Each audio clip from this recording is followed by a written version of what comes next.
You are welcome to Stop Chasing Money series by Juliet Chinelo.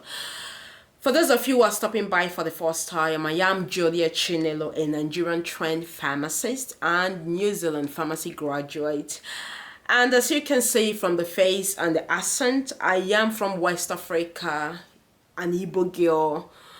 And what we are known for is that we love working so hard because we love money. But in this my series collection, I am actually going to be walking you through on how to navigate around finance by being smart and not physically and mentally working yourself up, because I've been a victim of the word workaholic. I work really very hard, and I just noticed that I spend my life daily chasing money and not knowing there are things that I could do and money would chase me back and catch up with me. So if this sounds like the things you are interested in, you might like to stick around so that I would be sharing opportunities on one or two things you can do for money. So on my very first episode of Stop Chasing Money, I am going to be discussing on leave no money on the table here in New Zealand. So what do I intend to achieve in this video? I am going to be discussing options available to you on how you can maximize your saving opportunities by living here in New Zealand. As you all know, if you've ever visited New Zealand or if you're living here, you would attest with me that things are terribly expensive, that you need to be financially prudent for you to make any savings. So this is what this video is all about, how you can navigate around it and optimize your savings. So the very first point I'm going to be making here is your career choice. Like I would say, yeah, your interest, you're loving that career path that you have chosen to excel in is very important, because a chunk of your hours daily will be spent at work, and all of this infuses into your emotional and physical well-being. So you're choosing any career, whether you is through formal or informal education, it is okay. But what is important is, do you have interest, and also what is this career like? Is it a career that is highly sought after here in New Zealand? Is it a career with strong union that every now and then, as the cost of living goes up, the union will come up and say, come on, we deserve more? Yeah, so that they would go and negotiate for better take home, which in turn your wage or your salary will increase and somehow be commensurate with cost of living.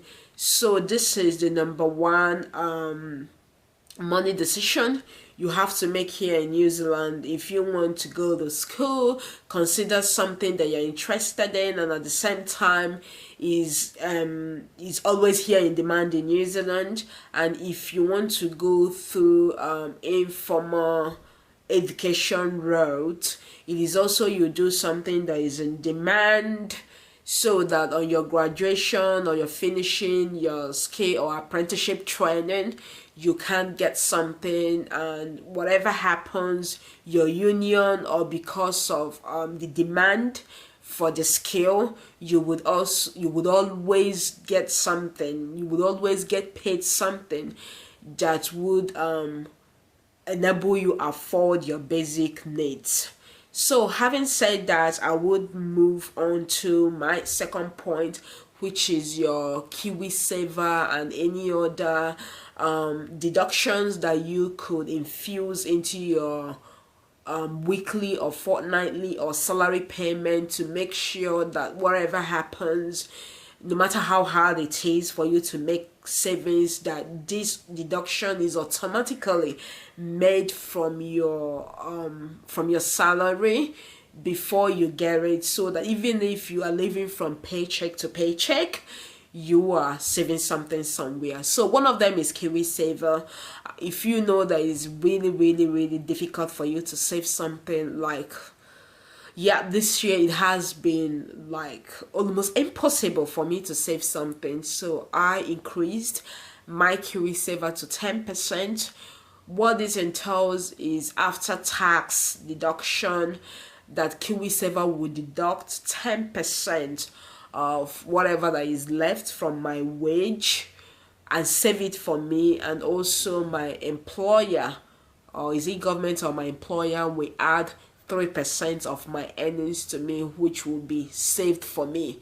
So this is the number one thing this is the second thing you can look into to ensure that you do not leave any money on the table. And also, yearly government will top something up for you, I think up to 500 New Zealand dollars, depending on what you have saved per annum. So the third point I would be pointing on you trying to maximize your financial opportunities here in New Zealand and leave the money on the table is your choosing a family-friendly career or job. Yes, I know I have mentioned your career choice as my first point. Now I'm tailoring it down for people that are married, raising young family, or for people that are intending to. It is important that you pick career that is family friendly, or you work in a place that have got this good orientation and very family welcoming. I know New Zealand as a whole is family oriented country, but some organizations are more family welcoming than the others. Just like there are differences in individual when it comes to family orientation as well.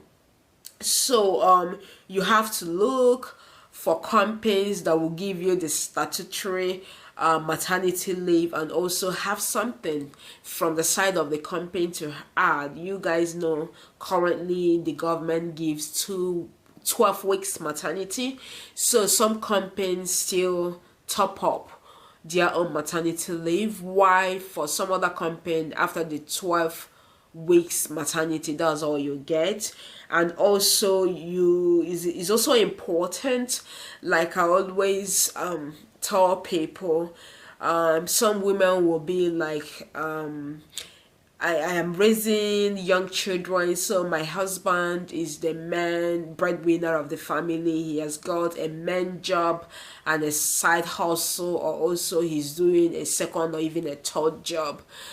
But why making this decision is a bit tricky from my experience is, if only one person is doing 2 or 3 jobs just to be the main breadwinner of the family, that is how the person's tax code will be. As you guys know, if you are doing one job, your tax code will be M, and if you are doing from 2 jobs, your tax code will be TS. So if you guys are spreading this taxing and everything between 2 people, whereby one person would like be the work full time and get tax and the other person would do part time and still get tax and the tax code will be I feel the family would likely earn more money if they spread the working across both partner, like one will do full time, one will do weekend or work opposite of the shift the person that is working full time is doing. From my own experience, I think this will work better out, and at the end of the year both of you will have good tax refund and probably make more money from not being heavily taxed from doing 2 jobs. And another point I am going to be making today is best start. So there is this best start, what will I call it, that kicks in after a woman or the person that took the maternity leave is done with the maternity leave paid out. You would just have a look to see if your child is eligible to get the best start fund. Yeah, that is another money that you might look into to make sure that you are not leaving it on the table if you qualify for it. So the fifth point I would be talking about today is assessing the healthcare system. So in this case, I'll just be talking to people that are still overseas, prospective students are intending to come here to study. So if you're single, it is okay for you to do a year diploma, 6 months, even 3 months, whatever study you have got finance to fund and migrate here. But if you're a family person, I strongly recommend that you get a study that will be from 2 years onwards, especially if you're intending to move your family over. What this entails is that upon migration, your kids and your dependent, your wife, that's your spouse, will be able to access New Zealand healthcare system. If your spouse have got up to 2 years work visa, your kids will be eligible. But otherwise, it has to be pay as you go, because they will not be enrolled into the healthcare system. So that is you again leaving money on the table and paying from your pocket as a student to ensure that your dependent, your family, is healthy. So the 6 points I'll be talking about today is in making your career choice in moving over here in New Zealand to study.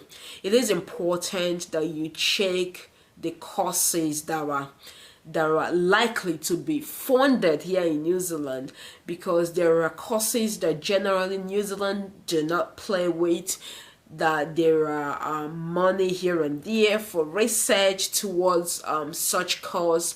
For example, everything into conservation, because New Zealand loves to conserve their natural habitats. So anything in the line of conservation, agriculture, always have like funds here and there, short-time scholarships, stipends here and there. So this is just an eye-opener for you to have a look also. And there are other areas that I cannot be listing here, but like I said, I will compile a list of courses that you are likely to get scholarship here in New Zealand if you are coming to study in any of these areas.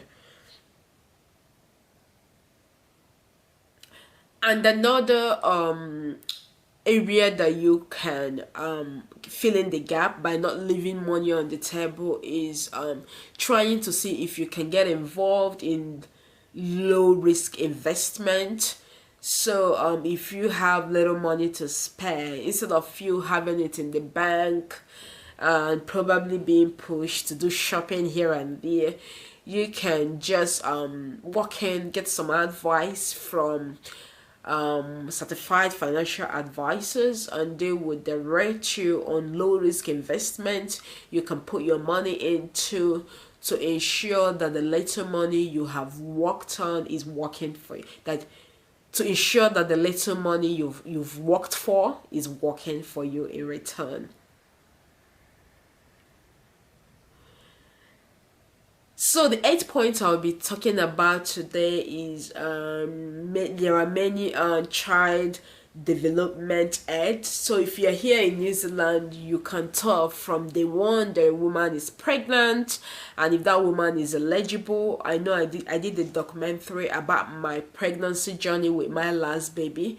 New Zealand do not play with family. You have a midwife assigned to you, courtesy of New Zealand government, is fully funded, and the midwife will be with you till the first 6 weeks after 6 weeks postpartum, and they would refer you to a plunkett that would monitor your child's development up to 4 years old. So if you have access to this, or if you are eligible to access this service, it's something that worthwhile. And if they ever mention to you that your child needs additional ed, speech therapy, or your child needs this and that, to me it's something that you shouldn't even think twice.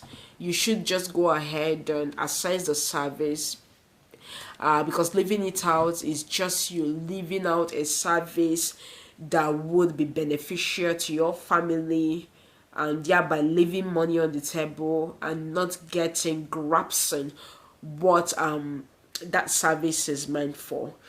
And last point I'm going to be talking about today is your tax code and navigating based on it.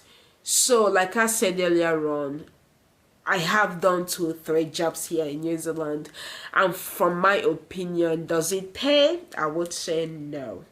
Yeah, I was just like almost the same thing when I was doing one job. I would just recommend build your skill, get that one job that you're happy in, do a reasonable hours that you would like to do, and if there's opportunity for extra shifts, just do it instead of having 2 3 jobs and things like that. And yeah, that's just what I feel.